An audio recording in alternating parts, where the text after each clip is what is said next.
মা, জলদি নাস্তা দাও, আজকে অফিসে তাড়াতাড়ি যেতে হবে, নতুন এমডি জয়েন করছে। তুই টেবিলে বস, আমি নাস্তা নিয়ে আসছি। আচ্ছা। এর মধ্যেই আমার পরিচয়টা দিয়ে দিই। আমি নুসরাত জাহান মাহি, সবাই আমাকে মাহি বলেই ডাকে। আর আমি খুব সুন্দর আর শান্ত স্বভাবের মেয়ে, সবাই তাই বলে। আমার ছোট্ট একটা পরিবার, সেখানে আমি আর আমার মা থাকি। আমার বাবা আমাদের সাথে থাকেন না। আমার যখন 5 বছর বয়স, তখন বাবা মাকে ডিভোর্স দিয়ে অন্য কাউকে বিয়ে করেন। ভালোবেসেই বিয়ে করেছিল তারা দুজন, কিন্তু সম্পর্কটা টিকেনি। সেই থেকেই মা আমাকে নিয়ে একা থাকেন। অনেক বিলাসিতায় বড় করেছেন আমাকে। কখনো কষ্ট কি জিনিস আমাকে বুঝতে দেননি, কারণ মায়ের পাশে আমার নানু বাড়ির সাপোর্ট ছিল। থাক, অনেক কিছু বলে ফেললাম। এখন আমাকে খাবারটা তো খেতে হবে। নে ধর, পুরোটা খাবি কিন্তু। প্রতিদিন তো হাফ খেয়ে চলে যাস। মা, আজকে তো আরো জলদি যেতে হবে। নতুন এমডি আসবে তো, আর আমি তার বিয়ে, তাড়াতাড়ি না গেলে হয়? তাই বলে কি না খেয়ে যেতে হবে নাকি? আর দিন দিন যা ফিগার বানাচ্ছিস, কিছুদিন পর তো তোকে চোখেও দেখা যাবে না। আহা মা, স্লিম না থাকলে আমি কাজ করব কিভাবে? আর মোটা হয়ে গেলে ছেলেরা যদি আমাকে আমার দিকে না তাকায়। আচ্ছা, আমার খাওয়া শেষ, আমি আসি, তুমি খেয়ে নিও। আচ্ছা, সাবধানে যাস। উফ, তাও অনেকটা লেট হয়ে গেল। না জানি নতুন এমডি কেমন হবে, ভাবতে ভাবতেই অফিসে পৌঁছে গেলাম। Good morning ma'am. Good morning everyone. আরে মাহি, তুমি তো লেট কেন? এমডি সাহেব অলরেডি চলে এসেছেন, তাড়াতাড়ি এসো, ওয়েলকাম করতে হবে। হ্যাঁ চলো, আসলে জ্যামে আটকে গিয়েছিলাম, তাই এত লেট হলো। দেখে দেখে আজকেই তোমাকে জ্যামে পড়তে হলো। শুনেছি নতুন এমডি নাকি খুব কড়া মেজাজের লোক। ও তাই নাকি? এই ওয়েট ওয়েট, ওনার নামটাই তো জানা হয়নি। নামটা কি? এখন পর্যন্ত নামটাই জানো না? হ্যালো এভরিবডি, আমি আশফি চৌধুরী, আপনাদের নতুন MD. Welcome sir. Welcome sir. আমি আপনার কথা শেষ করার আগেই মিস্টার আশফি কথা বলা শুরু করলেন। আমি যেহেতু এখানে নতুন, তাই আমি আপনাদের সকলের সাহায্য কামনা করব। ম্যানেজার সাহেব, আপনি আমার চেম্বারে আসুন। Okay sir. ওয়াও, আমাদের আশফি স্যার তো পুরাই হিরো। এত ইয়াং, স্মার্ট আর ড্যাশিং। আমি তো পুরো প্রেমেই পড়ে গেলাম। সেটা তো ঠিক আছে, কিন্তু বিহেভিয়ারটা এমন কেন? আমি ওয়েলকাম করলাম আর আমাকে এইভাবে অ্যাভয়েড করলো। আগে বলেছিলাম উনি একটু কড়া মেজাজের মানুষ। একটু না, অনেকটাই। আচ্ছা ম্যানেজার সাহেব, আপনি এখন আসতে পারেন। Okay sir. আমার চেম্বারে আসুন। May come in sir? Yes, come in, বসুন। Thank you sir. ওয়েলকাম। আপনি এখানে কত বছর হলো কাজ করছেন? 2 ইয়ার্স স্যার। এই 2 বছরে আপনি ঠিক কতবার লেট করে এসেছেন? স্যার, আমি অলওয়েজ রাইট টাইমে আসি অফিসে। অ্যাকচুয়ালি আজকে জ্যামে আটকে গিয়েছিলাম, তাই আর কি। Shut up. আমি এই এক্সকিউজ জিনিসটা একদম অপছন্দ করি। নেক্সট টাইম আমি আপনাকে রেগুলার রাইট টাইমে অফিসে দেখতে চাই। Is that clear? Okay sir. হুম, এখন আসতে পারেন। আর হ্যাঁ, আপনার নামটা তো জানা হলো না, নামটা কি? নুসরাত জাহান মাহি। হুম, তো মিস মাহি, এই ফাইলগুলো রাখুন, কালকের মধ্যেই কাজ শেষ করে এগুলো আমাকে জমা দিবেন। স্যার, কালকের মধ্যেই দিতে হবে এতগুলো ফাইল? ইয়েস, কালকেই। Okay sir. আর হ্যাঁ শুনুন, প্রতিদিন সকালে এসে অ্যাট ফার্স্ট আমার চেম্বারে আসবেন, এসে আমাকে গুড মর্নিং জানাবেন, তারপর নিজের চেম্বারে যাবেন। ওকে? ওকে স্যার। হুম, এখন আসুন। হায় খোদা, এই কেমন অদ্ভুত অদ্ভুত রুলস ওনার! মুডটা একদম পুরো নষ্ট করে দিল। আগের এমডি স্যারের কাছে কখনো এমন বকা খায়নি, আর ইনি একদিন আসতে না আসতে সবাইকে মেজাজের উপর রাখছেন। বদ মেজাজি লোক একটা। কি ব্যাপার মাহি, তোমাকে এমন ভীষণ লাগছে কেন? আর বলো না, পুরো মেজাজটাই বিগড়ে দিল। তারপর আসিফকে সবকিছু বললাম। তাহলে পানিশমেন্ট দিল তোমাকে? হ্যাঁ, যাই হোক, অনেক সাবধানে কাজ করো। Best of luck. থ্যাঙ্কস। আজকে কাজ শেষ করে বাসায় ফিরতে ফিরতে সন্ধ্যা হয়ে গেল। এত কাজ দিয়েছে যে অফিসের কাজ বাসায় আনতে হলো। একদিনে এত কাজ কি করে শেষ করব, আল্লাহ পাকই জানেন। কিরে, আজকে আসতে এত দেরি করলি যে? ও মা, পরে বলছে, আগে খেতে দাও, প্রচন্ড ক্ষুধা পেয়েছে। কেন রে, আজকে দুপুরে খাসনি? তোর তো এত তাড়াতাড়ি কখনো খিদে পায় না। আর খাওয়া, নতুন এমডি স্যার এত কাজ দিয়েছে যে খাওয়ার কথাই ভুলে গিয়েছি। আর এত বদমেজাজি জানো মা। তাই নাকি?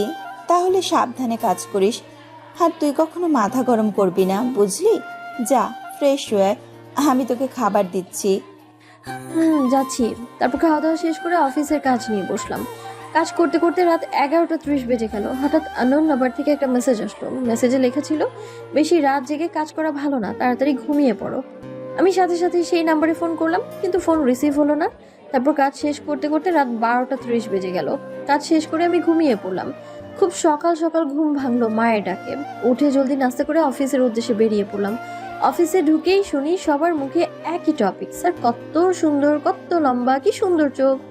চোখ দেখলেই প্রেমে পড়ে যাওয়ার মতো অবস্থা। ঠোঁটটা কত লাল, গায়ের রং কত ফর্সা, আর হেয়ার স্টাইলটা তো বলার প্রয়োজনই নেই।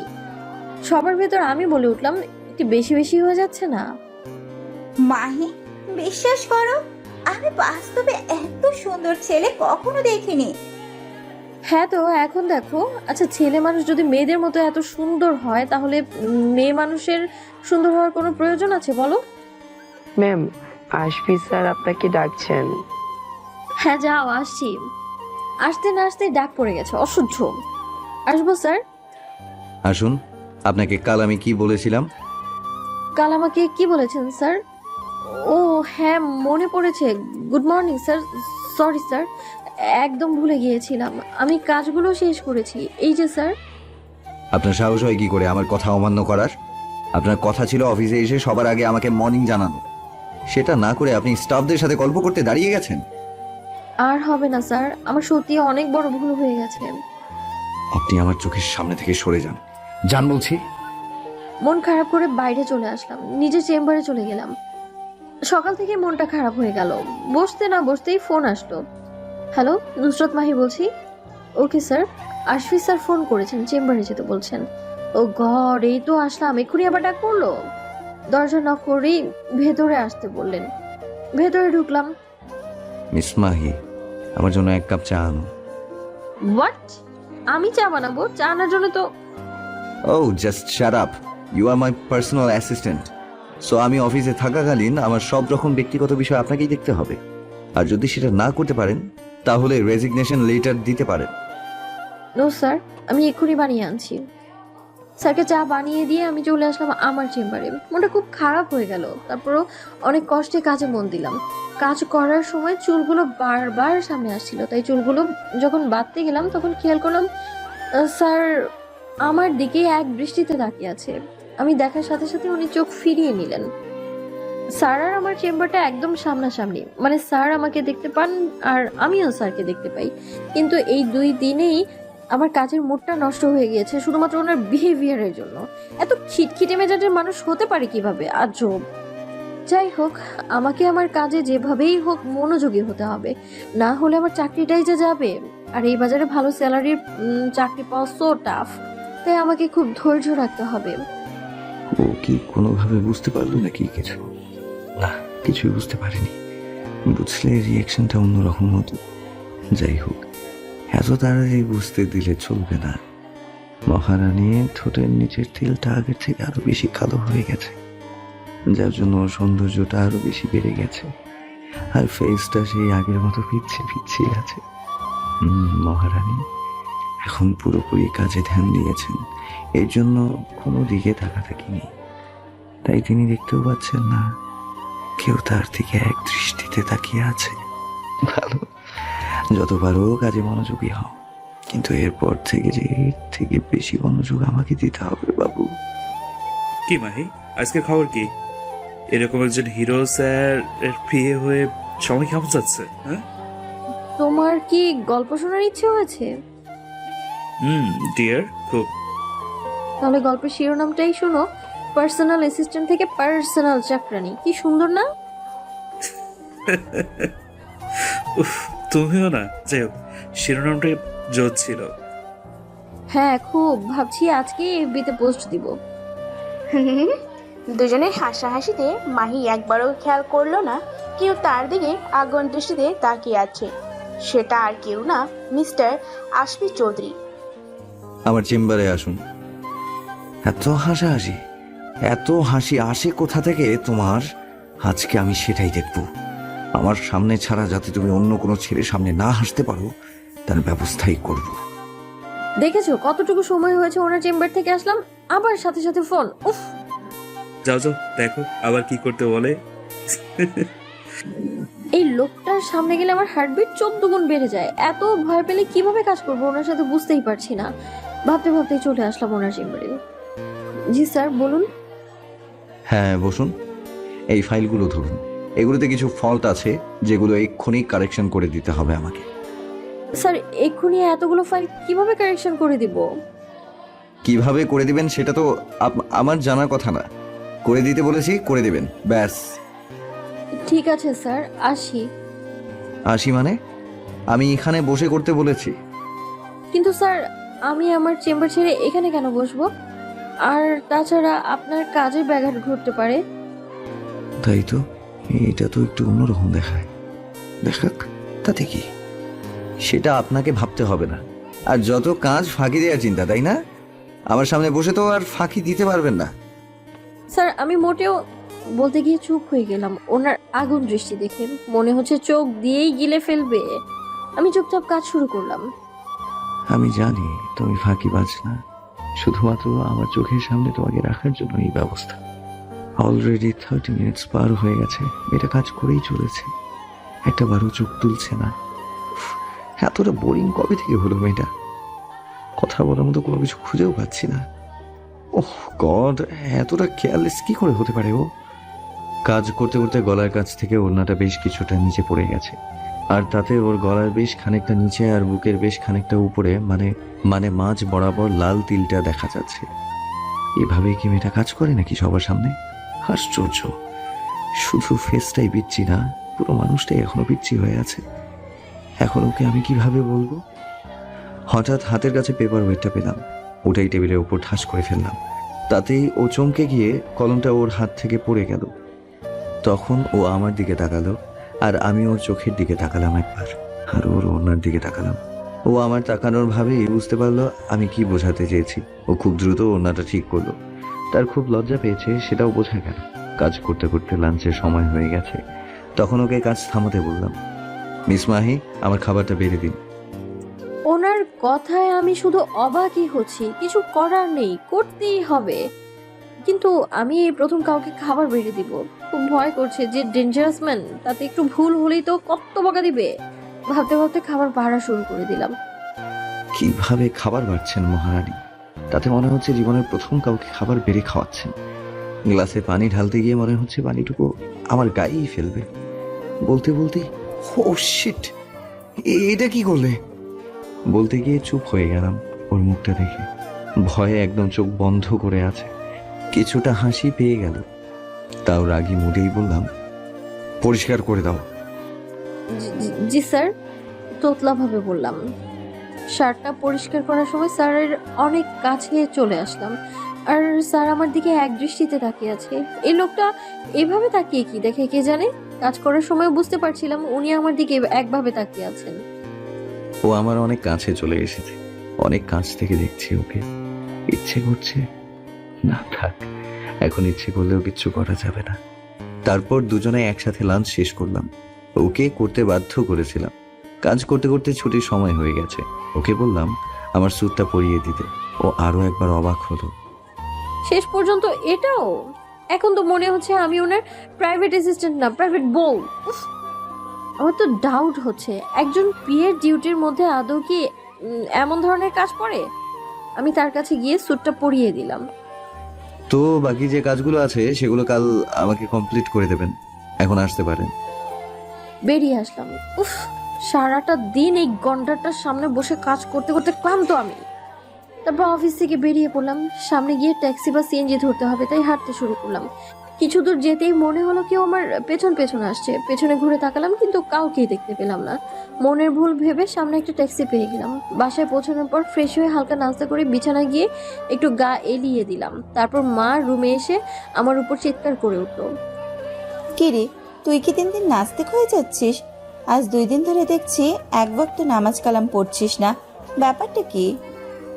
মা সবকিছু হচ্ছে ওই গন্ডারটার জন্য। এত পরিমাণ কাজের চাপ দিচ্ছে যে আমি টয়লেটে যাওয়ার সময়টুকুও পাই না। চুপ কর পাজি মেয়ে, আমি এসব কিছু শুনতে চাই না। কাজের জায়গায় কাজ, আর নামাজ কালামের জায়গায় নামাজ কালাম ঠিক আছে মা জননী, তাই হবে। এবার অন্তত একটু রেস্ট নিতে তো দাও। নে। তুই তো এখন একটু আমাকে সময়ও দিস না। সত্যিই তো, কাজের চাপে এখন মাকেও ঠিক মতো সময় দেওয়া হয় না। বেচারি সারাদিন একা থাকে বাড়িতে। এত বলি যে একটু পাশে পাশের আন্টির সাথে গিয়ে গল্প করে এসো, সেটাও শুনবে না। মাকে নিয়ে যে কি করি না। ভাবছি এই ফ্রাইডেতে মাকে নিয়ে ঘুরেতে বেড়াবো। রেস্ট নিয়ে উঠে এসার নামাজ পড়লাম, তারপর মা খেতে ডাক দিল। খেতে বসে আমি আর মা কথা বলছি। মাহি, কাল একবার আমার সাথে এতিমখানায় যেতে পারবি? কিভাবে যাব মা, কাল তো অফিস আছে, নতুন এমডি স্যার তো ছুটি দিবে না।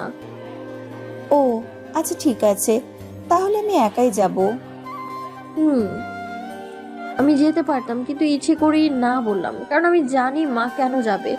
প্রতি বছরে 2বার মা এতিমখানার বাচ্চাদের খাওয়ায়, আমার জন্মদিনে আর ওই লোকটার জন্মদিনে। আমি বুঝি না এত কিছুর পরেও মা ওই লোকটাকে এখনো কিভাবে এত ভালোবাসে। আমার বুদ্ধি হবার পর থেকে ওই লোকটাকে কখনো বাবা বলে ডাকিনি, কারণ কিন্তু তবুও মাকে কখনো আমি বাধা দেইনি, কারণ সে জীবনে অনেক কষ্ট পেয়েছে। তাই মা যেভাবে ভালো থাকতে পারে আমি তাকে সেভাবেই ভালো থাকতে দিই। খাওয়াটা শেষ করে আমি শুতে চলে গেলাম, মায়ের কাছে গেলাম না, কারণ সে এখন একা থাকতে চাইবে। আজকে রাতে খুব শান্তির ঘুম দিলাম, তাই খুব ভোরে ঘুম ভাঙলো। ঘুম থেকে উঠে ফ্রেশ হয়ে ফজরের নামাজ আদায় করলাম। নামাজ শেষে মায়ের ঘরে গেলাম, দেখলাম মা বসে কোরআন শরীফ পাঠ করছে।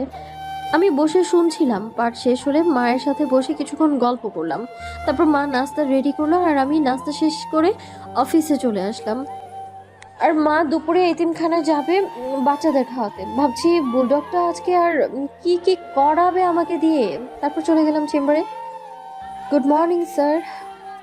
সে ফোনে কথা বলছিল, আমার দিকে বিরক্তির দৃষ্টিতে কিছুক্ষণ তাকিয়ে থেকে তারপর বলল, হোয়াট ইজ দিস? দেখতে পাচ্ছিলেন যে ফোনে কথা বলছিলাম, তাহলে কথা বলা শেষ হওয়ার পর আপনার গুড মর্নিংটা বলা উচিত ছিল। স্যার আপনিই তো বলেছিলেন যে আমি অফিসে এসে আপনার রুমে ঢুকেই আপনাকে যেন মর্নিং বলি।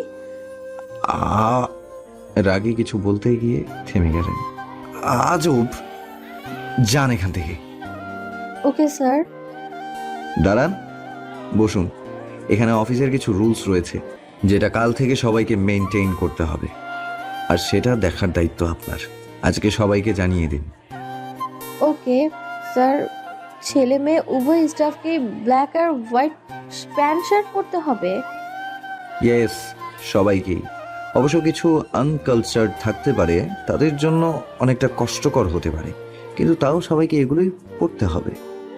কথাটা নিশ্চয়ই উনি আমাকে বললেন। উনি কি ভাবেন আমি আনকালচার্ড? আমি কতটুকু কালচার্ড সেটা আমি ওনাকে দেখাবো। আমি বাইরে চলে এসে সবাইকে জানালাম। এটা কি করে সম্ভব? আমরা যারা 2-3টা বাচ্চার মা, তারা কিভাবে এগুলো পড়বো? ফরেনার কান্ট্রি থেকে পড়াশোনা করেছেন, তার জন্যই এরকম আর কি। আর তাছাড়া আমাদেরও তো এগুলো শিখতে হবে, কারণ আমাদের কোম্পানির শাখা এখন বাইরের কান্ট্রিতেও যাচ্ছে, আর তাদের সাথে ওঠা বসা করার জন্য আমাদের এগুলো শেখা জরুরি। এখন সবাই কাজে যাও, কাল থেকে রুলসগুলো সবাই ফলো করবে। আমি আমার চেম্বারে এসে কাজ শুরু করলাম। যাক, এই সুযোগে মহারানীকে একটু মডার্ন ড্রেসে দেখতে পারবো। কবে যে এই মহারানীকে আমার রানী সাজে দেখতে পারবো। মাহি, আমার চেম্বারে আসুন। 5 মিনিটও হয়নি বসেছি, অসহ্য। ওনার রুমে ঢুকলাম। Yes sir. আমার জন্য 1 কাপ চা করুন। শুরু হয়ে গেছে ওনার হুকুম। ইচ্ছে করছে মাথাটা একদম ফাটিয়ে দিই। বকতে বকতে চাটা বানিয়ে নিয়ে এলাম। এই নিন ধরুন। দিন। এটা চা নাকি গ্লুকোজ? এত মিষ্টি কেন? ধরুন। আপনি কি মেয়ে মানুষ নাকি অন্য কিছু? 1 কাপ চাও ঠিক মতো বানাতে পারেন না? কি এত বড় কথা! এবার আমার নারীত্ব নিয়ে কথা বলছে, তাই আর চুপ করে থাকতে পারলাম না। আপনার কি কোনো ডাউট আছে? থাকলে ক্লিয়ার করতে পারেন।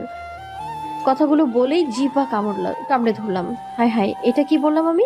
ছি ছি ছি। স্যার আমার দিকে অবাক হয়ে তাকিয়ে আছে। লজ্জাতে চায়ের কাপটা হাতে নিয়ে বেরিয়ে আসলাম। মেয়েটা কি বলে গেল? থাকলে ক্লিয়ার করতে পারেন? ও এখন ওই বাচ্চাই আছে। ছি ছি ছি, এটা কি বলে ফেললাম আমি? শালার গন্ডারটার জন্য আমার মাথাটা পুরাই নষ্ট হয়ে যাচ্ছে। বলতে বলতে চায়ের কাপে চুমুক দিলাম। ছি, ওনার খাওয়া চা আমি খাচ্ছি। আসলে তো চাটা একদম শরবত মনে হচ্ছে, সব ওনার জন্য হচ্ছে। উফ, তখন ওনাকে বকতে বকতে 4 চামচ চিনি দিয়ে ফেলেছি আমি। ও খোদা, ওনার জন্য আমি পুরো পাগল হয়ে যাব। না চাচ্ছু, আমি আর ওখানে যেতে চাই না। ওখানে গেলে যে আমার সেই ভয়ঙ্কর দিনগুলোর কথা মনে পড়ে। ওই স্মৃতিগুলো মনে পড়লে আমার চারপাশ অন্ধকার লাগে, আমি সহ্য করতে পারি না। তুমি যাও, গিয়ে সব কিছু দেখে শুনে আসো। ঠিক আছে, রাখছি। স্যারকে কালকের ফাইলগুলো দেওয়ার জন্য স্যারের রুমে এসেছি। দেখলাম উনি কারোর সাথে ফোনে কথা বলছিলেন। আমার দিকে যখন তাকালো তখন দেখলাম চোখ দুটো লাল হয়ে আছে। রাগে লাল হয়ে আছে নাকি কান্না করার কারণে লাল হয়ে আছে সেটা বুঝতে পারলাম না, কিন্তু চোখ থেকে এখনো পর্যন্ত পানি পড়েনি। ও মাই গড, আমি তো রুমে ঢোকার সময় নক করে ঢুকিনি, এর জন্য না জানি এখন আবার কি বলে। তবে ওনার মুখ দেখে তো মনে হচ্ছে না উনি রেগে আছেন। যেভাবে আমার দিকে তাকিয়ে আছে তাতে তো মনে হচ্ছে চোখ দুটোতে অনেক কথা জমে আছে, যেটা উনি আমাকে বলতে চাচ্ছে। ধুর, কি সব ভাবছি আমি। মাহি, তোমাকে যদি জড়িয়ে ধরে অনেকক্ষণ কান্না করতে পারতাম তাহলে হয়তো একটু হলেও শান্তি পেতাম। ও ও তো অনেকক্ষণ ধরে দাঁড়িয়ে আছে। বসো মাহি। এটা আমি কি শুনলাম? উনি আমাকে এত সুন্দর করে তুমি বলে বসতে বলছে? আ কি হলো, হা করে আছো কেন? ও হ্যাঁ স্যার, অ্যাকচুয়ালি কালকের ফাইলগুলো কারেকশন করা হয়ে গেছে, সেগুলোই দিতে এসেছি। এই যে। হ্যাঁ দাও। ঠিক আছে। ওকে স্যার, আসছি। না জি। না, কিছু না, যাও। ওকে স্যার, বেরিয়ে আসলাম। কি হলো কিছুই বুঝতে পারলাম না। আজকে ওনাকে এমন লাগলো কেন? তবে ওনাকে যতটা কঠোর ভেবেছি অতটাও না। স্যারকে দেখলাম ওনার রুম থেকে বেরিয়ে ম্যানেজারের সাথে কথা বলে বেরিয়ে গেলেন। হ্যাঁ বাবা, বলো। চাচ্ছু, আমি সেই দিনই ওখানে যাব যেদিন অসমাপ্ত কাজের সমাপ্ত করতে পারবো আর ওদের উপযুক্ত শাস্তি দিতে পারবো। আমিও সেই প্রতীক্ষাতেই আছি বাবা, রাখছি। কাজ শেষ করে বাসায় ফিরলাম। এসে দেখলাম মা বসে আছে। মনে হলো মা মাত্রই এসেছে। মা, তোমার আসতে এত দেরি হলো যে? আর বলিস না, রাস্তায় এত পরিমাণ জ্যাম, কতক্ষণ যে বসেছিলাম গাড়িতে। তুমি যাও, ফ্রেশ হয়ে কিছু খেয়ে রেস্ট নাও, আমিও যাচ্ছি। তারপর রাতে খেতে বসে কথা বলছি। তুই একটু সাবধানে চলাফেরা করিস তো মা। আমার না কিছুদিন ধরে কেমন যেন অস্বস্তি অস্বস্তি লাগছে তুই বাইরে বেরোলে। তোমার তো শুধু আমাকে নিয়েই যত বাজে চিন্তা। অকারণে এত টেনশন করে বলেই তো কিছুদিন পর পর অসুস্থ হয়ে পড়ো তুমি। না রে, তুই বুঝবি না। তার উপর আজকে কি হয়েছে জানিস? বাসায় ফেরার সময় মনে হলো কেউ আমার পিছু নিয়েছে। পুরো রাস্তায় আসার সময় এরকম মনে হয়েছে। মায়ের কথা শুনে আমারই এখন চিন্তা হচ্ছে। আমারও তো কিছুদিন এরকম মনে হচ্ছে। যাই হোক, মাকে আমার বিষয়টা কিছুই বললাম না, না হলে আবারও বাড়তি টেনশন করবে। খাবার খেয়ে রুমে এসে কালকে পরে যাওয়ার জন্য প্যান্ট আর শার্টটা ন্যারো করলাম। তারপর ল্যাপটপে কিছু কাজ করে শুয়ে পড়লাম। সকালে উঠে অফিসের জন্য রেডি হচ্ছিলাম। মা আমাকে দেখে রেগে আগুন। মাহি, তুই আবার এসব ড্রেস পরা শুরু করেছিস? এইগুলো পরে তুই একদম অফিসে যাবি না বলে দিলাম। মা মডার্ন ড্রেস আপ একদমই পছন্দ করে না। মা, এগুলো কি আমি ইচ্ছে করে পড়ছি নাকি? নতুন স্যার নিয়ম করেছে আজ থেকে এগুলো পরে সবাইকে অফিসে যেতে হবে। তোর এই নতুন স্যারটাকে আমার একদমই ভালো লাগছে না। আজকালকার ইয়ং জেনারেশনের ছেলেদের তো মেয়েদের টাইট ফিটিং ড্রেস দেখতে খুব মজা লাগে। তুই কিন্তু সাবধানে থাকবি। একদম ঠিক বলেছো। আচ্ছা মা, এখন আসি কেমন? আজকে খুব স্মার্ট হয়ে সেজেগুজে অফিসে আসলাম। সবাই আমাকে কেমন হাঁ করে দেখছে, বুঝতে পারছি অনেক সুন্দর লাগছে আমায়। আরে মাহি নাকি? আজকে তো তোমার তো থেকে চোখ সরাতে পারছি না, পুরো প্রেমে পড়ে গেলাম আমি। হয়েছে হয়েছে, এখন অফ যাও। আর থ্যাঙ্কস। এখন যাচ্ছি বুলডগের চেম্বারে, তাকে দেখাতে যে আমি কতটুকু কালচার। Good morning sir. উনি বসে একটা ফাইল দেখছিলেন। Good morning. উনি আমাকে মর্নিং বলার সময় একবার তাকিয়ে মাথা নিচু করতে গিয়ে আবারও দ্বিতীয়বার তাকালেন। বুঝতে পারলাম অবাক হয়েছে, মজা পেলাম। কিন্তু উনি আমার দিকে তাকিয়ে কেমন শয়তানি মুচকি হাসি দিলেন, বুঝতে পারলাম না কি জন্য। বাহ, দেখতে তো বেশ লাগছে। কিন্তু ও কি জানে এই ড্রেস আপ পরার রুলটা আমি কেন করেছি? জানতে পারলে বাচ্চাটা হয়তো ভুলে এগুলো পরে আসতো না। মাহি, আমাকে এক গ্লাস পানি দিন তো। আমাকে দেখে নিশ্চয়ই বিষম খেলো। দিচ্ছি স্যার, এই নিন। গ্লাসটা আমাকে দেওয়ার সময় ইচ্ছে করে ওর হাতে হাত ধাক্কা দিলাম যাতে পানিটুকু আমার শার্টে এসে পড়ে, আর সেই বাহানায় ও আমার কাছে আসবে শার্টটা পরিষ্কার করে দিতে। এটা কি করলে? এতটা কেয়ারলেস তুমি কি করে হও? অসহ্য, মুছে দাও। এটা কি হলো? ওনার ধাক্কা লেগে তো পানি পড়লো আর আমাকেই বকা দিল। শালা উগান্ডা। জি স্যার, দিচ্ছি। আমি পরিষ্কার করে দিচ্ছি আর উনি গরুর মতো চোখ করে আমার দিকে তাকিয়ে আছে। উফ, আর নিতে পারছি না। ওনার জন্য আমার জীবনটা পুরো টিস্যু পেপার হয়ে যাচ্ছে। হয়েছে স্যার। এখন যাও এখান থেকে। চলে আসলাম। ধুর, আর ভাল লাগে না। প্রতিদিন সকাল সকাল ওনার ঝাড়ি আর নিতে পারছি না আমি। আমি জানি তোমার খুব খারাপ লাগছে মাহি, কি করব বলো? আবার মেজাজটাই যে এমন। কি খবর মাহি, দিনকাল কেমন যাচ্ছে? চোখের সামনে ফানি শো দেখতে পাচ্ছ না? Funny show? ও হ্যাঁ, বুঝতে পেরেছি। আসিফ আমাকে বলেছে। কি আর করার, বস মানুষ, সহ্য তো করতেই হবে। তবে তোমার জায়গায় আমি হলে স্যারকে ইমপ্রেস করার চেষ্টা করতাম। আরে মানুষ মানুষকে ইমপ্রেস করতে পারে, কিন্তু মানুষ হয়ে একজন গন্ডারকে কিভাবে ইমপ্রেস করব? দারুণ বলেছো। তবে অনেক সময় যে যেমন তার সাথে তেমনই করতে হয়। কিভাবে? উফ মাহি, সবকিছুকে ভেঙে বোঝাতে হবে। আমি আসছি। আরে নীলা, যা চলে গেল। কিন্তু কি বলে গেল? যে যেরকম তার সাথে তেমনই করতে হয়। বুঝতে পেরেছি। ও থ্যাংক ইউ ডিয়ার। আজ থেকেই গন্ডারটার ট্রিটমেন্ট শুরু। লাঞ্চ টাইমে গন্ডারটার ফোন আসলো। নিশ্চয়ই খাবার সার্ভ করে দেওয়ার জন্য ডাকছে, তাই আগে থেকেই তার ব্যবস্থা করে রেখেছিলাম। স্যারের রুমে গেলাম। স্যার, আসবো? এসো। আর খাবারটা সার্ভ করে দিব। তাই তো, এক্ষুনি দিচ্ছি স্যার, আপনি বসুন। এবার আমাকে দিয়ে খাবার সার্ভ করানোর ঝাল টের পাবা। ওয়েট।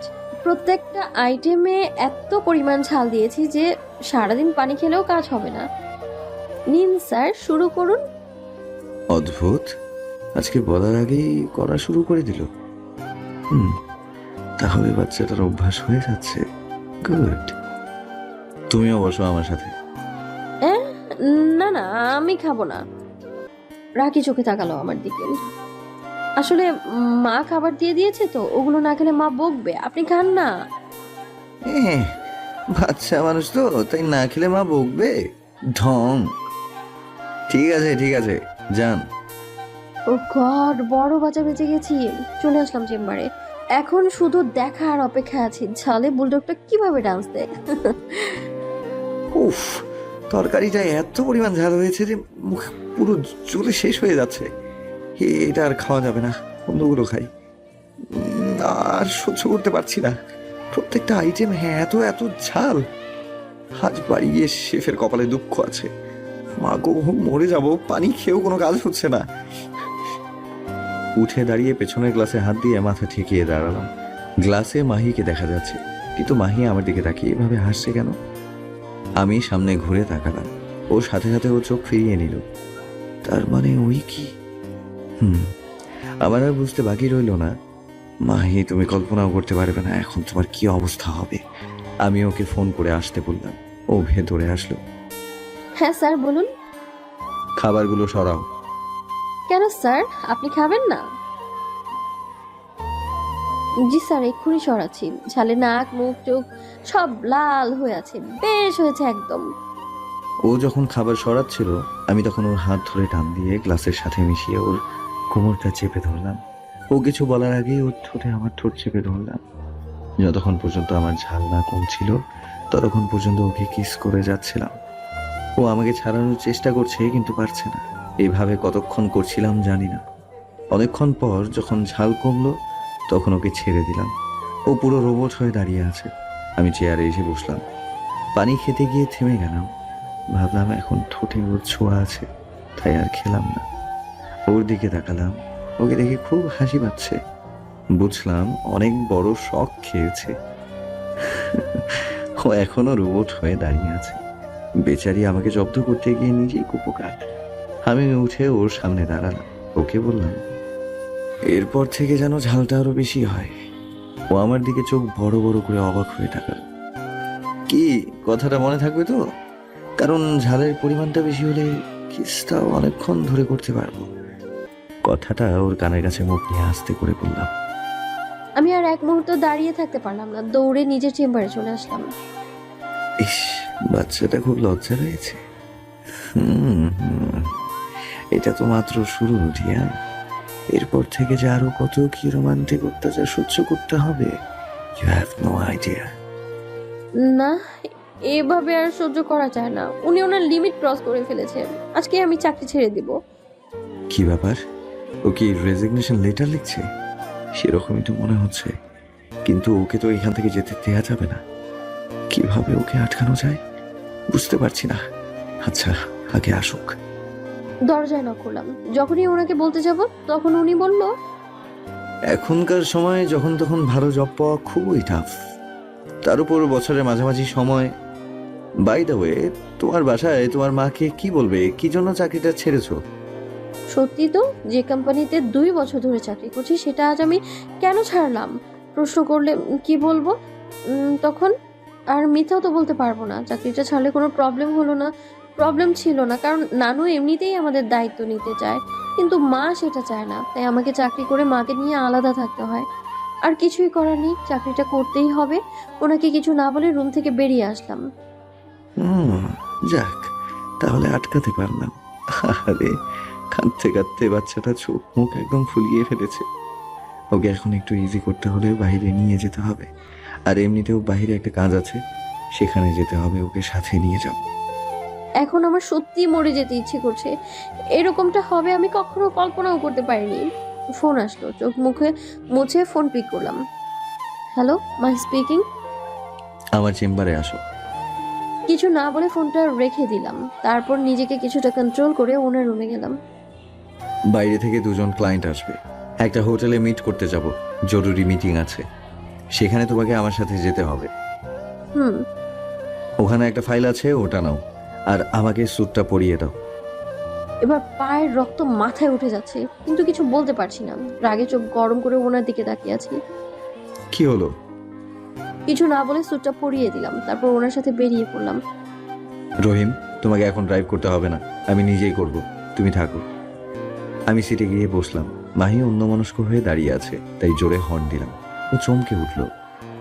গাড়ির হর্নের আওয়াজ পেয়ে পেছন সিটে বসতে গেলাম। হঠাৎ করে উনি গাড়ি টান দিয়ে চলে গেল। এবার আমার মেজাজ আবারও চরমে উঠে গেল। কি হলো এটা? উনি বারবার এভাবে আমাকে হ্যারাস কেন করছে? ওনার এসব কার্যকলাপ আমার ধৈর্যের বাঁধ ভেঙে যাচ্ছে। বলতে বলতে উনি গাড়ি নিয়ে ব্যাক করে আমার সামনে আসলো, তারপর সামনের দরজা খুলে দিয়ে বলল, আমি কোনো ড্রাইভার না যে পেছনের সিটে গিয়ে বসতে হবে। এটা একটা কমন সেন্স। রাগের কারণে ইচ্ছে করছে পেছনে বসতে, তাই বলে এরকম করবে? রাগে গজগজ করতে করতে ওনার পাশে গিয়ে বসলাম। গাড়ি চালানোর সময় উনি এমন ভাবে ব্রেক করলো যে আরেকটু হলেই চিল্লায়ে বললাম, কেউ এভাবে গাড়ি চালায়? তার জন্য সিট বেল্টটা বাঁধতে হয়। ওহো, আমি তো সিট বেল্ট বাঁধিনি। নিজেই লজ্জা পেলাম। তারপর নামি দামি একটা হোটেলে ঢুকলাম। আগে থেকে টেবিল বুক করা ছিল, সেখানে গিয়ে বসলাম। ওয়েটারকে ডেকে একটা কোল্ড কফি আর একটা হট কফি অর্ডার করলো। আজব ব্যাপার, উনি কি কোল্ড কফিটা আমার জন্য অর্ডার করলেন? আমি তো কোল্ড কফি খাই, আর কোথাও গেলে তাড়াতাড়ি করে গরম চা বা কফি খেতে পারি না। খেতে দিলেও সেটাকে ঠান্ডা শরবত করে এক চুমুক দিয়ে গিলে খাই। ওয়েটার কফি নিয়ে আসলো। আমি দেখতে চাচ্ছিলাম উনি আমাকে কোন কফিটা দেয়। আরে, উনি তো আমাকে কোল্ড কফিটাই দিলেন। অদ্ভুত তো, উনি কিভাবে জানলো? আমি প্রশ্ন করলাম ওনাকে, আপনি কি করে জানলেন আমি কোল্ড কফি খাই? কিভাবে আবার? সব সময় দেখি তুমি অফিসে এটাই আনতে বলো। বাচ্চা মানুষ তো, তাই তাড়াতাড়ি গরম কিছু খেতে পারো না। কি বাচ্চা মানে? কিছু না, খাও। তার মানে অফিসে বসে উনি আমাকে সব সময় খেয়াল করে, কিন্তু কেন? শুধু আমার সাথে কেন উনি এরকমটা করে? ওনার ভাবগতি উদ্দেশ্য আমি কিছুই বুঝতে পারছি না। কিছুক্ষণ পর 2জন জাপানিজ আসলো, বুঝতে পারলাম ওরাই আমাদের ক্লায়েন্ট। আমরা কথা বলছি ওদের সাথে ইংরেজিতে। আজকে আমাদের অনেক বড় একটা অর্ডার এসেছে ওদের থেকে।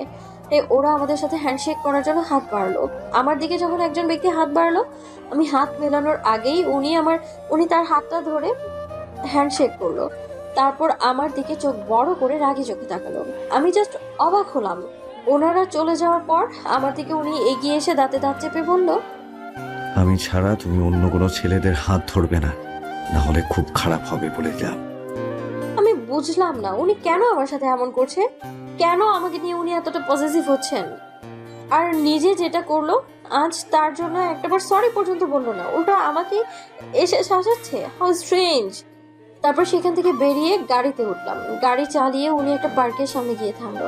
গাড়ি থেকে নেমে সোজা পার্কের ভেতর ঢুকে গেল। আমি আর না দাঁড়িয়ে থেকে ওনার পেছন পেছন চলে আসলাম। তারপর উনি একটা ফাঁকা জায়গা দেখে একটা বেঞ্চে গিয়ে বসে পড়লো। আমাকে একবার বসতেও বললো না। উনি বসে স্যুটটা খুলে আমাকে ধরিয়ে দিলেন। আমিও চাকরানির মতো সেটা ধরলাম। খেয়াল করলাম উনি একটা ফ্যামিলির দিকে এক দৃষ্টিতে তাকিয়ে আছে। সেখানে বাবা মা বাচ্চা ছেলেটাকে নিয়ে খেলছে, আর আমি আমার মতো চারপাশটা ঘুরে প্রাকৃতিক সৌন্দর্য উপভোগ করছিলাম। মোটা এখন একটু হালকা লাগছে। কিছুক্ষণ পর পেছনে তাকিয়ে দেখলাম উনি নেই। আরে কোথায় গেল? চারপাশে তাকিয়ে খুঁজলাম, কোথাও দেখলাম না। আবার আমাকে রেখে চলে গেল না তো? আমি তাড়াতাড়ি বেরিয়ে গেলাম। বাইরে গিয়ে যেটা দেখলাম সেটা দেখে আমার রাগ হচ্ছে নাকি হাসি পাচ্ছে বুঝতেই পারছি না। উনি গাড়ির সাথে হেলান দিয়ে ললিপপ খাচ্ছে। আমি ওনার সামনে গেলাম। উনি আমাকে দেখে ললিপপ যে হাতে ছিল সেই হাত আমার দিকে বাড়িয়ে দিল। ছি, ইয়াক। উনি ললিপপটা চেটে এখন আমাকে দিচ্ছে। কি জঘন্য একটা মানুষ। ইয়াক। আপনি ভাবলেন কি করে আপনার খাওয়া ললিপপ আমি খাবো? হোয়াট? আমি আমার স্যুটটা যাচ্ছি, ললিপপ দিচ্ছি না। আমার স্যুটটা তোমার কাছে। তাই তো। আর আমি কি ভাবলাম, ছি, কি লজ্জার বিষয়। এই নিন। যাক, তাও ভালো রাস্তার মাঝে আর পরিয়ে দিতে বলেনি। এইটুকু কমন সেন্স অন্তত আছে। তারপর আমরা গাড়িতে উঠলাম। উনি আমার দিকে একটা কিটক্যাট এগিয়ে দিলেন। বাহ, এটা যে আমার ফেভারিট সেটাও জেনে গেছেন। ভালো তো। আমি কিটক্যাটটা আর না নিয়ে পারলাম না। সেটা দেখে উনি মুচকি হাসলেন। এতক্ষণ পর মহারানীর মুড ঠিক হলো। অলরেডি অফিস টাইম শেষ। আমাকে সামনে নামিয়ে দিন, আমি চলে যাব। আমি কি তোমাকে একবারও নেমে যেতে বলেছি? আমি একাই যেতে পারবো, গাড়ি থামান। কি হলো, গাড়ি থামান না কেন? উনি হঠাৎ করে এমন ভাবে গাড়ি থামালো, আমরা সিটে বসেই অনেক জোরে ঝাঁকি খেলাম। বুঝতে পারলাম সেই রকম ভাবে রেগে গেছেন। আমার দিকে কিরকম রাক্ষসের মতো তাকিয়ে আছে। আমি তো ভয় পুরো ঠান্ডা। আবারও কি জোর করে করে বসবে নাকি? উফ। আমি তাড়াতাড়ি মুখ চেপে ধরলাম। উনি আমার দিকে সত্যি এগিয়ে আসছেন। এবার আমি ভয়ে চোখ বন্ধ করলাম। না, উনি তো কিছুই করছে না। আমি চোখ খুললাম। উনি আমার দিকে সেই রাক্ষসের মতো করে তাকিয়ে আছে, আর গাড়ির দরজাটা খোলা। তারপর উনি বললেন, নামো। আমাকে নামিয়ে দিয়ে চলে গেল। আর এমন জায়গায় নামিয়ে দিয়ে গেল যে রাস্তায় একটা রিক্সাও পাওয়া যায় না। এখন আমাকে এতখানি রাস্তা হেঁটে যেতে হবে। অসভ্য লোক একটা। আমি হাঁটছিলাম, তখন 2-3টা বখাটে ছেলে আমাকে একা দেখে আমার পিছু নিল। আমি ওদের দেখে এক দৌড়ে আমার বাড়ির সামনে এসে পড়লাম। এত জোরে দৌড় দিয়েছি মনে হচ্ছে এখানেই শুয়ে পড়ি। অবশ্য একটা উপকার তো হয়েছে, তাড়াতাড়ি পৌঁছতে তো পারলাম, না হলে কচ্ছপের মতো হাঁটতে হাঁটতে আসতাম। কত দেরি হতো কে জানে। হাঁপাতে হাঁপাতে ঘরে ঢুকলাম। মা আমার এইরকম অবস্থা দেখে দৌড়ে আসলো। কিরে, তোর এই অবস্থা কেন? কি হয়েছে তোর? এভাবে হাঁপাচ্ছিস কেন? উফ মা, তোমার প্রশ্নের কারণে তো আমি আরো হাঁপিয়ে যাচ্ছি। আগে একটু দম তো নিতে দাও, তারপর বলছি। হ্যাঁ, তুই বস, আমি পানি নিয়ে আসি। নে ধর। দাও। তারপর পানিটুকু খেয়ে একটু স্থির হয়ে বসলাম। এদিকে মা প্রশ্ন করেই যাচ্ছে। মাকে আমি থামিয়ে বললাম, বলছি মা, বলছি আগে ফ্রেশ হয়ে আসি, তারপর খেতে বসে বলছি। আচ্ছা যা। ফ্রেশ হয়ে কিছুক্ষণ পর মা খেতে ডাক দিল। তারপর খেতে বসে রাস্তার বখাটে ছেলেগুলোর কথা বললাম। মা তো শুনে বলল, এখন থেকে আমি ফেরার পথে এগিয়ে নিয়ে আসবো। মা আজকে তো কোনো গাড়ি পাইনি, তাই। তারপর মাকে অনেক কষ্টে বুঝিয়ে শুনিয়ে রুমে চলে আসলাম। এরপর ঘুমানোর জন্য যত চেষ্টা করছি তত আজ সকালের কথা মনে পড়ছে, ভুলতেই পারছি না। রাত 10:45-এ আমার ফোনে মেসেজ টোন বাজলো। মেসেজটা সেই আগের নাম্বার থেকেই এসেছে। Are you ready for romantic অত্যাচার? আমি রিপ্লাই করলাম, কে আপনি? No SMS। আমি ভাবতে ভাবতে ঘুমিয়ে পড়লাম। তারপর সকালে অফিসে গিয়ে দেখলাম সবাই মিষ্টি খাচ্ছে। কারণ জানতে চাইলাম। সবাই বলল আজকে স্যারের বার্থডে, তাই সবাইকে মিষ্টি খাওয়াচ্ছে। আমি ওনার চেম্বারে যাব কালকে ফাইলটা দেওয়ার জন্য। তখন ম্যানেজার বলল, মাহি, স্যার আজ অফিসে আসবেন না, আপনাকে ফাইলটা নিয়ে ওনার বাসায় যেতে বলেছে। ও আচ্ছা, এখন ওনার বাসায় যেতে হবে আবার? কিন্তু আমি তো ওনার... চিন্তা করো না মাহি, স্যার অলরেডি তোমার জন্য গাড়ি পাঠিয়ে দিয়েছে। ওমা, তাই নাকি? ঠিক আছে, কিন্তু আমার তো এখানেও বেশ কিছু কাজ আছে। প্লিজ স্যারকে বলে দিন আমি অফিস আওয়ার শেষ করে তারপর দিতে যাব। ওকে। চেম্বার এসে কাজ শুরু করে দিলাম। হঠাৎ করে মনে হলো স্যার ওনার চেম্বারে বসে আমার দিকে তাকিয়ে আছে। আমি তাকালাম, কিন্তু কই, স্যার তো নেই। তাহলে আমার এরকম মনে হলো কেন? আমি কি স্যারকে মিস করছি? কি সব ভাবছি আমি, নিজের মনে কাজে মন দিলাম। কাজ শেষ করে ওনার বাসায় যাওয়ার জন্য গাড়িতে উঠলাম। ওখানে পৌঁছাতে পৌঁছাতে প্রায় সন্ধ্যা হয়ে গেল। আমি এই প্রথম আমি এত বড় বাড়ি দেখলাম। বিশাল জায়গা নিয়ে ওনার বাড়ি, আর বাড়ির সামনে অনেক বড় বাগান, আর তার উল্টো পাশে অনেক বড় পুল। কিন্তু পুল সাইডে এত লোকজন কেন? তার মানে উনি বাসায় বার্থডে পার্টি অ্যারেঞ্জ করেছেন? হায় হায়, আর আমাকে আজকে আসতে হলো? হঠাৎ একটা লোক এসে বলল, ম্যাডাম, আপনি কি মিস মাহি? জি। স্যার ওইদিকে আছে, আমার সাথে আসুন। আমাকে পুল সাইডে নিয়ে যাওয়া হলো। সেখানে উনি ওনার ফ্রেন্ডদের সাথে ড্রিঙ্ক হাতে নিয়ে বসে গল্প করছেন। দেখলাম ওনার বন্ধুরা ওনাকে বলছে, আসবে, তোমাকে কিন্তু এখন আমাদের সাথে এই স্পেন পার্টিতে পার্টিসিপেন্ট করতে হবে। আরে এগুলো তো তোমাদের জন্য, তোমরা আজকে যত পারো খাও। না না না, সেটা কি করে হয়? তোমার বার্থডেতে তোমাকে রেখেই এনজয় করব। নো পসিবল, তোমাকে তো থাকতেই হবে। নাও নাও, শুরু করো। এগুলো বলেই ওরা ওনাকে কিছুটা জোর করেই 2-3টা গ্লাস খাইয়ে দিল। তারপর হঠাৎ আমার দিকে চোখ পড়লো, কিন্তু নো রিয়াকশন। উনি স্বাভাবিকভাবে চোখ ফিরিয়ে নিয়ে নিজে থেকে ওদের সাথে ড্রিঙ্ক করা শুরু করলো। এভাবে অনেকগুলো ড্রিঙ্ক নেওয়া শুরু করলো। আমি আর কি করব, চারপাশে তাকিয়ে তাকিয়ে দেখছিলাম, ভালোই লাগছিল। তারপর পেছনে তাকালাম, উনি নেই। অসহ্য, এইভাবে আর কতক্ষণ দাঁড়িয়ে থাকবো আমি? আর উনি হুট করে কোথায় চলে গেল? কিছুক্ষণ পর একটা ছেলে এসে বলল, ম্যাম আপনাকে ডাকছেন, উনি বাগানের ওই পাশে আছে, আপনি যান। তারপর আমি গেলাম, গিয়ে দেখলাম বাগানের ভেতরটাও মরিচ বাতি দিয়ে সাজিয়েছে সুন্দর করে। কিন্তু এখানে কি? ওনাকে দেখলাম উনি এক সাইডে ড্রিঙ্ক হাতে নিয়ে বসে আছে চেয়ারের মতো একটা সিটে, আর সিটটা এতটাই উঁচু ছিল যে উনি বসেই আমার সমান হাইট লাগছে। কিন্তু আমি ভাবছি সিটটাই উঁচু বেশি নাকি উনি বেশি লম্বা। যাই হোক, ভাবনা বাদ দিয়ে ওনার কাছে গিয়ে দেখলাম উনিই বেশি লম্বা। স্যার? উনি আমার দিকে তাকালেন। আমি বললাম, এই যে ফাইলটা। কিন্তু উনি শুধু আমার দিকে তাকিয়ে আছে, কিছু বলছে না। আজ প্রথম আমি ওনার চোখের দিকে তাকালাম। সত্যিই মনে হচ্ছে ওনার চোখে অনেক প্রেম।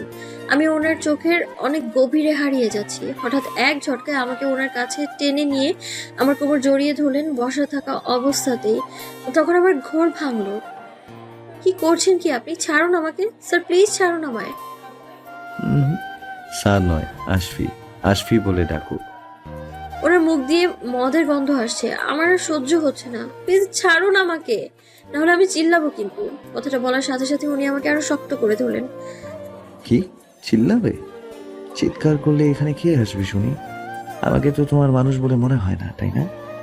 আমি তোমার কাছে আসলে তোমার অসহ্য লাগে। আর আসিফ, ওকে তোমার খুব ভালো লাগে। ও যখন তোমার হাত ধরে তোমার গাল টেনে দেয় তখন খুব শান্তি লাগে তোমার। আমার সাথে কথা বলার সময় তোমার মুখে কথা থাকে না, হাসি বন্ধ হয়ে যায়। খুব ভালো লাগে ওকে। আমি ওনার কথা শুনে অবাক হয়ে গেলাম। এসব কি বলছে উনি? আপনি কি বলছেন এসব? আসিফ শুধুমাত্র আমার বন্ধু, এর বেশি কিছুই না। তাহলে আমার সাথে তুমি কেন এমন করো? তুমি ছাড়া আমার কেউ নেই, তুমি সেটা কেন বোঝো না মাহি? তোমাকে ছাড়া আমার যে থাকা অসম্ভব। তোমার জন্যই যে আমার দেশে আসা। আমি সহ্য করতে পারছি না যখন তুমি অন্য পুরুষের সাথে কথা বলো, অন্য কারো হাত ধরো, শুধুমাত্র আমার চোখের সামনে তোমাকে রাখার জন্য নানা রকম বাহানায় তোমাকে আমার কাছে ডাকি, আর সেই তুমি সব সময় আমার থেকে পালিয়ে পালিয়ে বেড়াও। কেন বলো তো?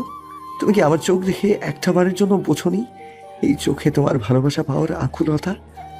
নাকি বুঝেও না বোঝার ভান করো? কোনটা? আমি কি বলবো খুঁজে পাচ্ছিলাম না, তবে এটা বুঝতে পারছি ওনার নেশা হয়ে গেছে।